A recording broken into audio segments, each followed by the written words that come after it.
Welcome back, and in this video I'm going to show you the problem that you're going to potentially find and try to solve, but initially you won't know it's a problem until it becomes one for you. What usually happens is you get the requirement from somebody in the business, maybe even yourself, and you're like, I want to have banded rows in my gallery to help the eye visually differentiate between row to row. And you can see this here on screen as I click through the different items. You know, I only have the one that has multiple items in the list, but nonetheless you can see that it's banded, meaning that item has pink, the next one is white, and it really does help the eye differentiate between row to row or color to color. And while this seems quite simple, you think you'd come over here to the properties, find a Boolean switch, and maybe two fields below so that you turn the feature on, and then you sit there and will provide the values for the rows that are every other row. Unfortunately for you, that's not possible. And the reason it's not possible is because you can't just flip the switches. You have to write code to do this. And typically what I have here is I have a option value set or an option set value. I can never remember which way it goes. I think it's option set value. That is provided from a choice column. You can watch the previous video where we go into great detail trying to show you how we solve the problem for this switch statement in the fill property of this label, just to get it to change the colors all the way over to here. All this crazy gnarly code we had to do just to get that work. Well, now we got more crazy gnarly code, and it can get gnarly. There's a lot of ways to do it, but this is the cleanest, simplest way to solve this problem. But first, let's try to look at a blank canvas to just look at the problem at face value so we're not confused and distracted with all this other junk on the screen. So I'm going to pick a button, and I'm going to put the button over here. And you notice I don't have anything in the variables. I don't have any collections. I don't have anything. I click the button, nothing happens. Anyway, all of this stuff sits here. We are going to create a very simple collection, and I'm going to copy some code, go to the on select, and I'm going to paste this in. So I'm creating a collection, a table per se. I'm calling it temp table, and I'm giving it a name and a value, a name and a value, a name and a value. It's called key value pair, and all it is a record or a row in a table. So I'm creating the table with a clear collect, calling the table by its name, temp. Anyway, when I click this button, if I now come over here to refresh, I now have all my junk, but I don't have anything in anything other than the collection because I just created it. If I look at the rows in the table, I get what I expect. I get a single column row that's in a table. And essentially that's all I've got here into key participants or required resources. I'm just bringing back a list of items. This is the list of items that exist for this particular option. One other thing I think it would be potentially helpful to show you is that for the table that this application is built on, if I come over to Process Management Record and we look at the Key Participants column, let's scroll all the way over to Key Participants right here. And if we go in and edit the column, I want to show you a property, okay? It's this, underneath required, this tick box, which I can't untick, by the way. Once you tick it, it's on for good. Select multiple choices is allowed. And so the experience in the app, when you have this set, when you try to edit, let's just go to onboarding and let's edit this here. Let's do required resources just to show you, because this one's set the same. So if we come down to required resources, here it is right here. The experience when you have that item flipped, meaning select multiple is allowed, it allows you to select multiple items. Now, the value for this column then becomes a multi-value item because you're allowing multiple items to be selected. And so this is just a single column in a list. So we're going to bring back that single column in the list, and that's what's going to populate the gallery. Okay, so just all of that just to show you, going back to the simplistic thing, we've got this table. The problem is, in order to do the banding, we've got to do some math that we'll get to at the very end. But we have a bigger problem to solve first. And that bigger problem is when we're looking at the data in the table, we don't have anything to lock into. We need to create an index or a row number. And we can't put the row number in there. And we need the row number to, be a odd or an even number. And so the easiest way to do that is to use the sequence function. If you've never used the sequence just builds a list of numbers, right? So let's do this real quick. And instead of all of this in here, we can call it, we'll do sequence. And now what it says is, let's see, number of records in a single column with a table name. I'm just going to do 10, and I want you to see what happens here. Let's add another closing value. We'll do sequence 10, hit the button. We'll come over here to refresh. It doesn't look like it refreshed. There we go. We got 10. View the table. And now we have a sequence, a table of rows 10. But the problem is we want to add a column to the existing table. And so what we really want is this with the column. And you might say, okay, let's do that. And we add it, and we're right back to where we started, where we got 3 rows, and all we got is this. So you might be inclined to say, let's do add column. Well, you can do the add column, but then the question is, how are you going to get the sequence to show up in the column? And more importantly, how are you going to keep track of which row it is? Because if you do it with add column and you just throw in sequence, you're going to get a nested table, a nested sequence of 10 inside of each one of these rows. I'm going to give you the code to copy and paste. I don't want to spend a lot of time trying to tell you or walk you through the problem. I'm just going to give you the problem to solve. Okay, so with this collection being what it is, we'll leave this here. We'll do another button and add this button. All right, so we're going to call this row IDs. And we'll just call this one data. So this button creates the data, which is that collection of 3 rows. And this one, we're going to use the same table, but we're going to create rows into it. So let's pop it in and let's fix it up. This is the code that you need to use, okay? So we're going to use with, and then the only thing you need to swap out is where this says table. Now take away the square bracket and take away the word table so that you're left with just the rest of the code. Now put in temp table. Or you will put in whatever your table name is. My table name from the first button is called temp table. Okay, so now with that being said, if we actually know it, I'm not going to click. Let's do this a little bit differently. Let's do insert table, layout table. Here we go. Let's put this over here like this. We're going to use the data source of temp table, edit the fields. All right, now we're going to add a field. Notice the choice of columns that we have.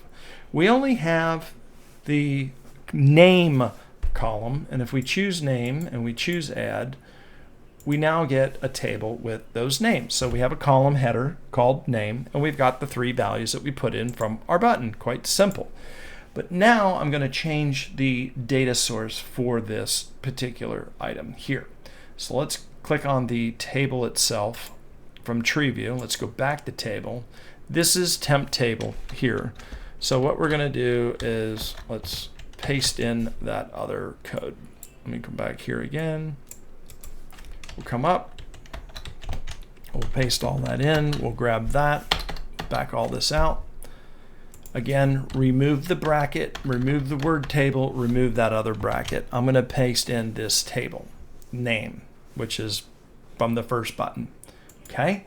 We still have what we originally had, but if we come over here to select it again, and now we click on add field, notice that we have row number.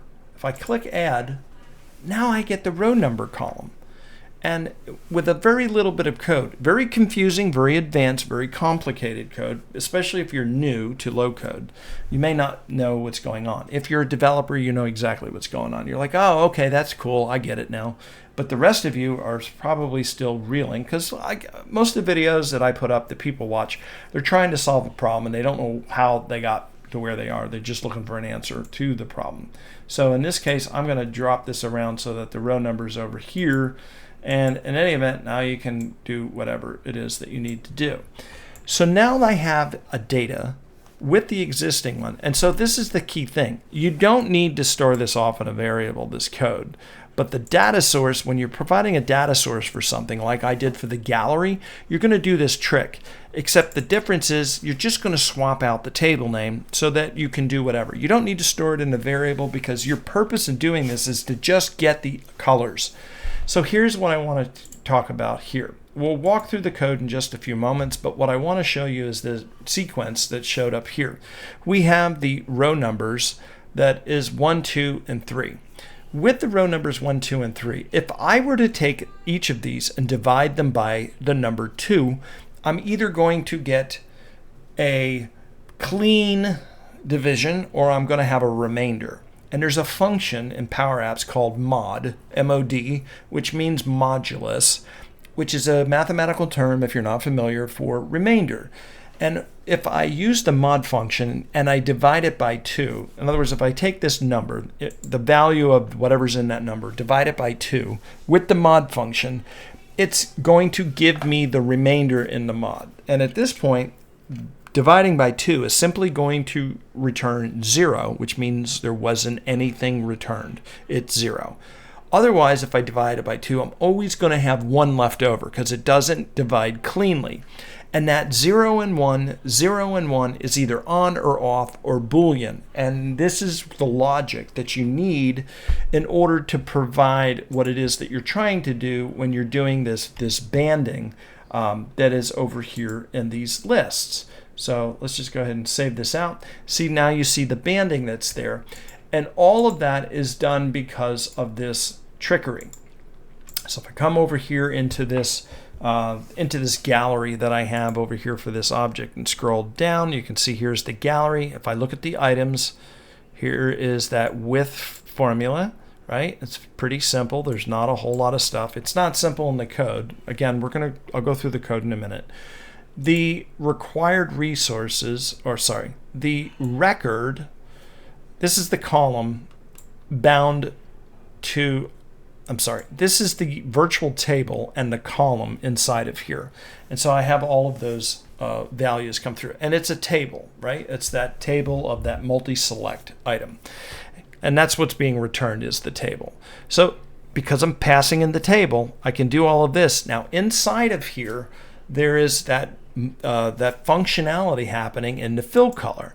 So if I look at the template fill for this gallery, I'm basically saying if this, for the row, if there is a remainder, and by the way, row number, let's look at the code over here on this.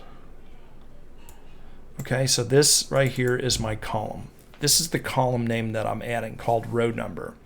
And so when you looked at this table, when I started adding in whatever I needed to do, let's just remove these out again so you can see it. These are the columns and the column names. See, I've got row number and I've got name. And if we go back to the code, this is where I'm giving the column name called row number. And this is where I'm creating this temporary table right here. Okay, so again, we'll come back to the code just a minute. Now that you know a little bit, but I needed you to understand where this is coming from. So this is where row number is coming from in the code.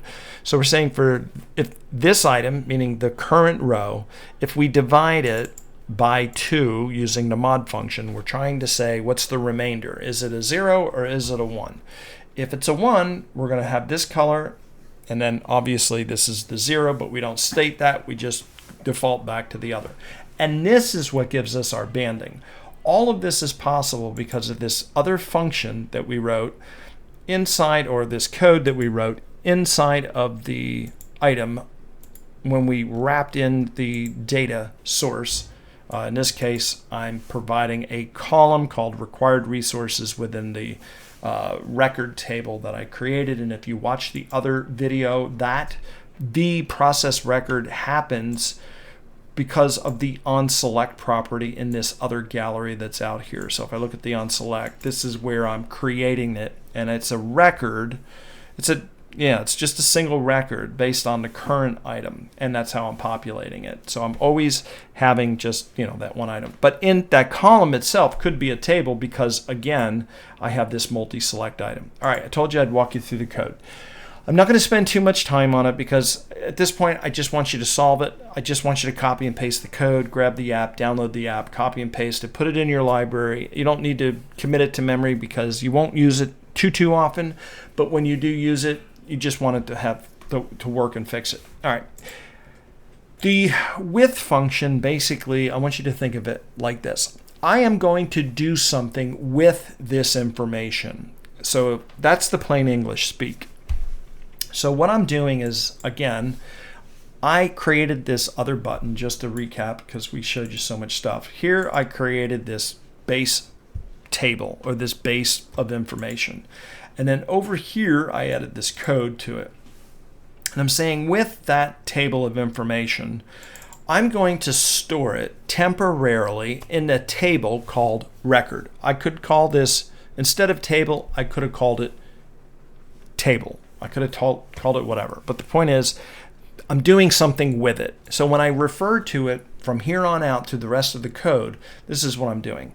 So I'm saying with this table, now for all the rows in this table, and I'm clicking as I'm talking through to hopefully get your mind's eye to see the code and visualize it at the same time. So for all of the rows, it doesn't say rows, it just says for all, because that's the function. In this table called record, I am going to first get a sequence, and in that sequence, I'm going to count the number of rows that's in this, because again, with this data, I'm going to do something. And this is what I'm doing. I'm taking the table that's being passed in, and I'm counting the number of rows, and I'm creating a sequence based on that. So now I'm saying for all of this, I want you to create a sequence of X number of rows. And then what I want you to do is I want you to patch the information. Now this is where it gets really sticky and gnarly. What I'm trying to do is I'm trying to bring back the last item within the first n number of records. Now keep in mind, I'm in a loop. This is going to change pass by pass. So in this example over here where I have 4 rows, the logic is going through and it's saying, give me the last of this. And then what I want you to do is grab me all of the information up until this point. So I'm in a loop. The first pass will be 1. The second pass will be 2. The third pass will be 3, meaning 3 records, 3 rows, 2 rows, whatever we are within the current pass. And then what I'm doing is I'm grabbing the last one in that sequence, or the last row within whatever number of rows happen to be within whatever iteration number I'm on. So the first one will be 1 for 1, 1 for 2, 1 for 3, or the last row of 3 rows, the last row of 2 rows. Just depends on where I am in this loop. And then what I'm doing is I'm saying I want you to add a column, and I want you to then pass in the value. Okay, and that value is coming from the last value that is here. But I'm patching it inside of here. And all of this is not being stored in an actual table, it's just in memory. And the way that it works out, it just counts everything sequentially down, piece for piece, row by row, and you wind up with a result set of an extra column in your table with whatever the table had before, but now you've got this indexed row that you can provide and perform that modulus function on. So this is quite a long video. Hopefully you found it very helpful and it solved your banding problem, and now you got a snippet of code, a very little snippet of code. There's other ways of doing it. Over the years this has gone down, and there was a guy online that I found that had this code, and I wish I could give him credit for it, but this isn't my geniusness. This was me finding somebody else that did it, but it took me, I don't know how long, over periods of years and time to find it. But if I ever do find that gentleman's name where I learned this trick from, I'll circle back and I'll try to put something in the description of the video, and I'll link back out to his original video. But anyway, this was code that I had copied off into my library, which is what I'm encouraging you to do. And hopefully, we just continue to share in the community and help to grow the Power Platform. All right, that's it. We'll see you in the next video. Have a great day. Bye.